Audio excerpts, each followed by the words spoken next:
Hi hello అండి అందరికీ నమస్కారం అండి ఫ్రెండ్స్ మనకి ఇప్పుడిప్పుడే తిరుమల తిరుపతి దేవస్థానానికి సంబంధించిన మరొక ముఖ్యమైన అప్డేట్ అయితే రావడం జరిగిందండి.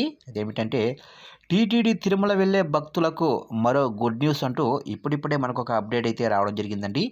అయితే ఇందుకు సంబంధించిన పూర్తి వివరాలు అయితే మన వీడియోలో తెలుసుకుందామండి. ఆ గుడ్ న్యూస్ ఏంటనేది వీడియో మాత్రం ఎక్కడా స్కిప్ చేయకుండా చూడండి ఫ్రెండ్స్. అప్పుడే మనకి పూర్తి సమాచారం అయితే తెలుస్తుంది. ఇక ముఖ్యంగా వీడియో నచ్చినట్లయితే లైక్ చేయండి ఫ్రెండ్స్. లైక్ చేయడం వల్ల మనకు తెలిసిన ఇన్ఫర్మేషన్ మరికొంతమందికి అయితే రీచ్ అవుతుంది.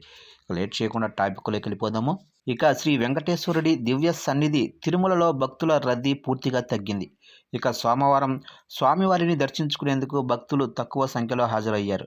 ఈ మేరకు టోకెన్లు లేని భక్తులకు నేరుగా శ్రీవారి దర్శనం అవుతుంది. అదేవిధంగా 300 ప్రత్యేక దర్శనానికి టోకెన్లు తీసుకున్న భక్తులను నేరుగా దర్శనానికి పంపుతున్నారు. ఇక మంగళవారం వైకుంఠ క్యూ కాంప్లెక్స్ భక్తులు లేక వెలవెలపోతుంది. సోమవారం స్వామివారిని 68,298 మంది దర్శించుకున్నారు. అందులో 16,544 మంది స్వామివారిని తలనీలాలు సమర్పించి మొక్కులు తీర్చుకున్నారు.